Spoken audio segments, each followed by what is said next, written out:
क्या कुछ कह रहे हैं वो सुनिए। पूर्व कुलपति प्रोफेसर श्री प्रकाश मणि जी, गोरखपुर की वरिष्ठ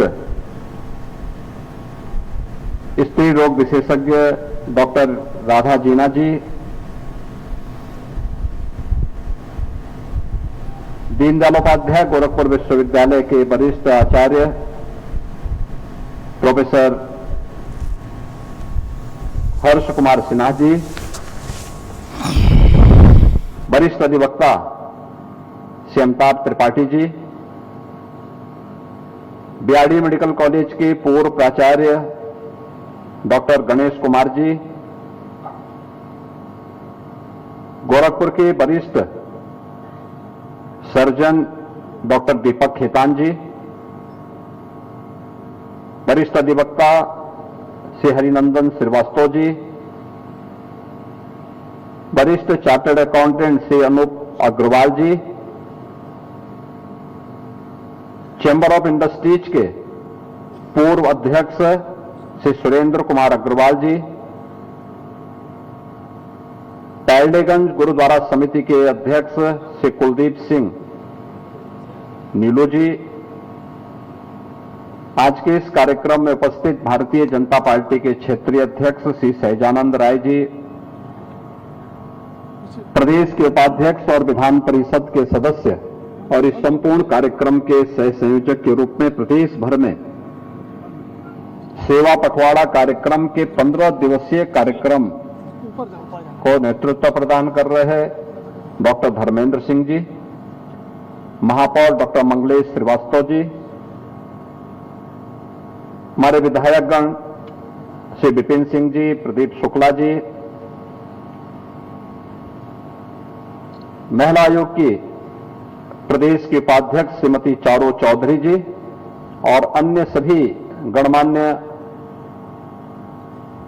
महानुभाव और भारतीय जनता पार्टी के सभी कार्यकर्ता और उपस्थित बहनों और भाइयों, सेवा पखवाड़ा के अंतर्गत भारतीय जनता पार्टी ने पूरे देश में विकसित भारत की संकल्पना को एक चर्चा पर चर्चा का विषय बनाया है। आप सब जानते हैं कि आजादी के अमृत महोत्सव वर्ष में प्रधानमंत्री जी ने देशवासियों को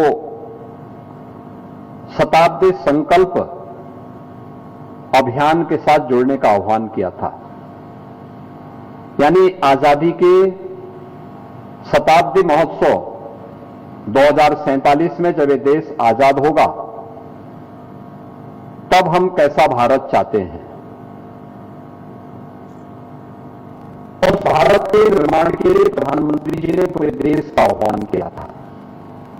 और भारत हम सबके पूर्वजों के संकल्पों का, हमारे वर्तमान के सपनों का और भावी पीढ़ी की आकांक्षाओं की पूर्ति करने वाला भारत हो। वह आत्मनिर्भर भारत होगा, वह विकसित भारत होगा। उस विकसित भारत के निर्माण के लिए हम सबको क्या करना है, इसके लिए प्रधानमंत्री जी ने पंच प्रण और 9 संकल्पों के साथ पूरे देशवासियों को जुड़ने का आह्वान किया था। महत्वपूर्ण ये कि स्वार्थी और विभाजनकारी राजनीति से ऊपर उठ करके हम विकास के इस एजेंडे को अपनी दिनचर्या का हिस्सा बनाएं और इस पर चर्चा प्रचर्चा का केंद्र बिंदु नौजवान हो या बुजुर्ग, एक नौकरी पेशा वाला व्यक्ति हो या एक श्रमिक, एक अन्नदाता किसान हो या व्यापारी, समाज का प्रत्येक तबका, महिला हो या पुरुष, सभी के बीच में यह चर्चा पर चर्चा का विषय बनना चाहिए। और चर्चा पर चर्चा का विषय बनाने के उद्देश्य से ही इस अभियान को पूरे देश के अंदर बनाया गया। हम सबको इस बारे में ध्यान रखना होगा कि भारत विकसित बनेगा तब जब उत्तर प्रदेश विकसित होगा। उत्तर प्रदेश विकसित होगा तब जब गोरखपुर विकसित होगा, एक एक गांव विकसित होगा, एक एक कस्बा विकसित होगा। और विकसित होने की उस परिकल्पना के साथ अपने आप को मानसिक रूप से जोड़ना, उसके अनुरूप स्वयं को बनाना। शिवो भूत्वा स्वयं शिवम यजेत। आपको याद होगी सुविख्यात वैज्ञानिक जगदीश चंद्र बसु की उस वैज्ञानिक खोज के बारे में, जिसके बारे में उन्होंने यह बताया था कि केवल संवेदना केवल मनुष्य में और जीवों में ही नहीं होती, बल्कि अन्य जंतुओं में, वनस्पतियों में भी होती है। उन्होंने एक प्रयोग किया था और दुनिया का ध्यान आकर्षित किया था। उन्होंने कहा था उस समय, क्योंकि पहले लोगों की यह मान्यता थी कि प्राण और संवेदना केवल मनुष्य के अंदर ही है, प्राणियों के अंदर ही है। पेड़ पौधे तो उसी प्रकार से निर्जीव हैं जैसे पत्थर है, पहाड़ है। और इस भाव के साथ दुनिया के वैज्ञानिक उनकी अपनी अवधारणा हुआ करती थी। उन्होंने कहा नहीं, ऐसा नहीं है। यद्यपि भारत की ऋषि परंपरा हमेशा जीव की जो 4 प्रकार की श्रेणी बताता रहा है, उसमें स्थावर को भी वह उस श्रेणी में लेता था, यानी पेड़ पौधों को भी, वनस्पतियों को भी उस श्रेणी में वह लेता रहा है। उसको भी पहले से यह मान्यता रही है कि नहीं, उसमें भी प्राण है, उसमें भी संवेदना है, वह हमारे व्यवहार को समझता है। और उन्होंने वह प्रयोग दुनिया के लोगों को दिखाया करके। किस रूप में? उन्होंने 2 पेड़ लगाए, एक समान परिस्थितियां दी, एक समान जलवायु में, एक समान प्रकार की उन्हें उपजाऊ भूमि दी, खाद पानी दिया, एक समान प्रकार की परिस्थितियां उन सबके सामने प्रस्तुत किया। और दोनों को अपने आप प्रतिदिन जाते थे, दोनों पौधों पर वह बराबर समान रूप से पानी डालते थे, खाद पानी देते थे, सबको समान रूप से उन्हें सभी प्रकार की खुराक वगैरह जो भी लगती थी वो सब देते थे। लेकिन दोनों के प्रति उनका व्यवहार में भारी अंतर रहता था। एक पेड़ जिसके बारे में वो जाते थे उसको पुचकारते थे तो बड़ा हो जाएगा, फलेगा, फूलेगा, खूब आगे बढ़ेगा, तेरी वंश में वृद्धि होगी, तेरा नाम होगा। और दूसरे के पास जाते थे, उसको दुत्कारते थे तो सूख जाएगा, तो नष्ट हो जाएगा, तो ठूंठ हो जाएगा, तेरा नाम मिट जाएगा। एक समान परिस्थिति में पले बढ़े, एक समान प्रकार की सुविधाएं प्रदान होने के बावजूद व्यवहार का क्या अंतर होता है। जिसको पुचकारते थे, आगे बढ़ने, फलने फूलने का आशीर्वाद देते थे, वह सचमुच एक दिन बड़ा हो गया, खूब फल फूलने लग गया। और जिसको दुत्कारते थे वह एक दिन बड़ा तो हुआ लेकिन बाद में ठूंठ हो गया, सूख गया, नष्ट हो गया। आप सोचिए, जब स्थावर और जंगम वनस्पति के साथ, पेड़ पौधे के साथ यह व्यवहार हो सकता है, तो मनुष्य तो ईश्वर की सर्वश्रेष्ठ कृति है। किसी मनुष्य के साथ हम इस प्रकार का व्यवहार कर दें, भारत की गुलामी का एक कारण यह भी रहा है।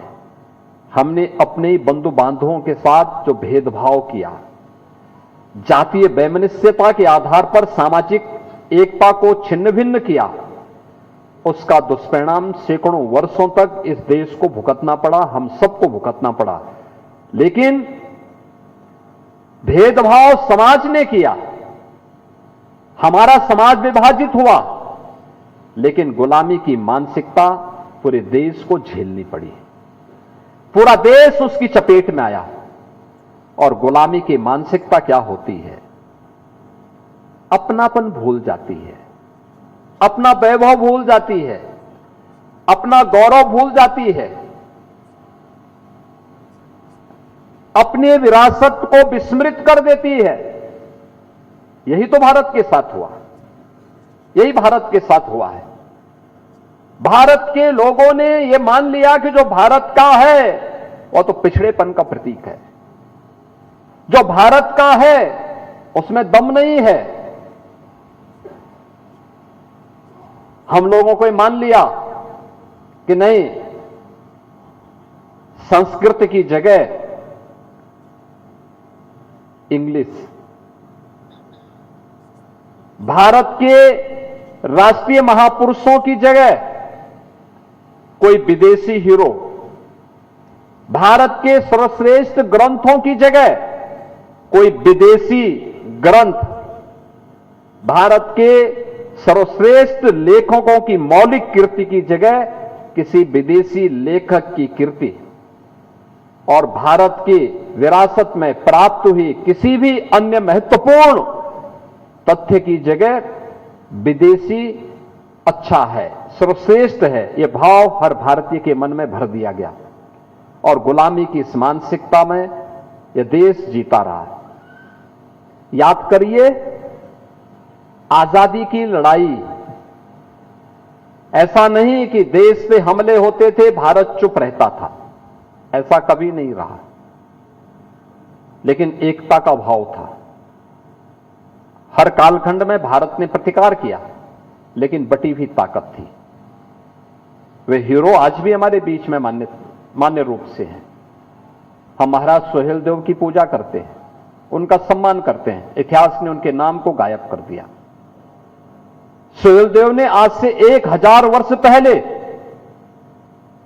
विदेशी आक्रांता सालार मसूद को नाकों चने चबवा करके धूल दूषित कर दिया था, और उसको वह मौत दी जो इस्लाम की दृष्टि से सबसे खराब और गंदी मानी जाती है। कहते हैं सालार मसूद को जिंदा पकड़ा था महाराज सुहेलदेव ने, लोहे के कढ़ाई पर खड़े करके जिंदा उसको जला दिया था, और उसके 2 सिपाहियों से कहा था, जो उसके 2 सैनिक बचे थे, उनसे कहा था, जाओ अपने देश में बता देना कि गाजी को क्या सजा मिली है, वहां क्या सजा मिली है। आप सोचिए, 150 वर्षों तक भारत पर किसी विदेशी हमलावर ने हमला करने का दुस्साहस नहीं कर पाया। ऐसा नहीं कि पृथ्वीराज चौहान ने शौर्य और पराक्रम न दिखाया हो, राणा सांगा और महाराणा प्रताप ने प्रभावी ढंग से देश की उस लड़ाई को आगे न बढ़ाया हो। छत्रपति शिवाजी महाराज और सिख गुरुओं का योगदान, या फिर अन्य कालखंड में लगातार ये चलता रहा। लेकिन भारत की आजादी और भारत अपनी स्वतंत्रता के लिए एकजुट होकर के लड़ सके, इसमें सबसे पहली एकजुटता का प्रदर्शन किया था पूरे देश के अंदर स्वदेशी ने। पहले आर्य समाज के माध्यम से, और फिर भारत के स्वाधीनता आंदोलन में राष्ट्रपिता महात्मा गांधी के आगमन के बाद स्वदेशी ने एक नई हुंकार भरी थी। और देखते ही देखते महात्मा गांधी के आगमन के साथ ही कुछ ही दशकों में भारत स्वतंत्र हो गया। भारत स्वतंत्र हो गया। लेकिन स्वतंत्र भारत का भाव क्या होना चाहिए, यह भारत तय नहीं कर पाया। और दुर्भाग्य भी था, जिन महापुरुषों को उस समय तय करना था, वो एकाएक आजादी के कुछ ही समय के बाद चल बसे। सरदार वल्लभ भाई पटेल कुछ प्रयास करते और समय चल बसे। और भी अन्य ऐसे तमाम महापुरुष थे। नेताजी सुभाष चंद्र बोस आजादी के कुछ समय पहले ही वे पूरे परिदृश्य से गायब हो गए, उन्हें गायब कर दिया गया। ऐसे अनगिनत योद्धा थे जो इस लड़ाई को आगे बढ़ाना चाहते थे, भारतीय दृष्टि से आगे बढ़ाना चाहते थे। डॉक्टर श्यामा प्रसाद मुखर्जी मात्र 33 वर्ष की उम्र में कोलकाता विश्वविद्यालय के कुलपति बनते हैं, प्रखर शिक्षाविद थे। भारत के पहले उद्योग और खाद्य मंत्री बने, लेकिन उस समय कश्मीर की स्वतंत्रता के लिए, कश्मीर को भारत का हिस्सा बनाने के लिए उनको अपना बलिदान देना पड़ा था। वे सभी महापुरुष एक एक करके चलते बने और दुर्भाग्य से भारत की नींव जिन लोगों के हाथों में उसको सुदृढ़ करने का दायित्व था, उन्होंने सुदृढ़ करने की बजाय उसी गुलामी की मानसिकता का लेपन लगा करके भारत को आगे बढ़ाना प्रारंभ किया। याद करिए, जो भारत कभी वैभवशाली था,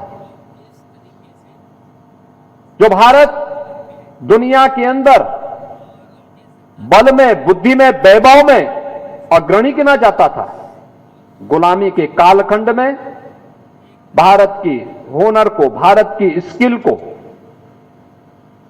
भारत की विरासत को, भारत के मानबिंदुओं को एक एक करके नष्ट करने का दुष्परिणाम हम सबके सामने, हम सब ने उसको देखा है, झेला है। आज भी उसके लिए आंदोलन चलते हैं, वह संघर्ष आज भी जारी है। लेकिन उन सबको एक एक करके समाप्त करने की रणनीति के पीछे कभी यही भाव था कि भारतीय गर्व न कर सके अपनी विरासत पर, भारतीय अपनी परंपरा पर गौरव की अनुभूति न कर सके। लेकिन इस सब के बावजूद ये भारत अपनी यात्रा को जैसे तैसे आगे बढ़ाता रहा। हमने भारत को भारत के अनुरूप आगे बढ़ाने का प्रयास किया ही नहीं। ईमानदारी से वो प्रयास कुछ देर और कुछ दूरी तक इस देश के अंदर, जब 1998 में सर्दार अटल बिहारी वाजपेयी जी देश के प्रधानमंत्री बने, उन्होंने उस प्रयास को आगे बढ़ाने का प्रयास किया। जब भारत के अंदर भारत के अनुरूप ग्रामीण मार्गों के सुदृढ़ीकरण के लिए और अन्य वेलफेयर स्कीम के कुछ कार्यक्रम उन्होंने उस समय लॉन्च किए थे। प्रधानमंत्री ग्रामीण सड़क योजना, स्वर्णिम चतुर्भुज की हाईवे की योजना, अंत्योदय, अन्नपूर्णा, एपीएल और बीपीएल की राशन की स्कीम और भी अन्य ऐसी तमाम स्कीम को उन्होंने उस समय जारी करना प्रारंभ किया। लेकिन राजनीतिक अस्थिरता का शिकार उस समय की सरकार हो गई, वे कार्यक्रम अधूरे रह गए और फिर हताशा, निराशा का एक लंबा दौर फिर हमारे साथ चला। लेकिन 2014 की तिथि भारत की परिवर्तन की, नए भारत की दिशा से हम सब के लिए एक निर्णायक साबित हुई, जब देश के अंदर गुजरात के तत्कालीन मुख्यमंत्री श्री नरेंद्र मोदी जी को भारत की जनता ने विश्वास करते हुए अपना नेतृत्व सौंपा था और भारत ने 2014 से जो यात्रा अपनी प्रारंभ की, वह यात्रा आप सबके सामने है। 2014 के पहले का भारत, 2014 के बाद का भारत। 2014 के पहले का भारत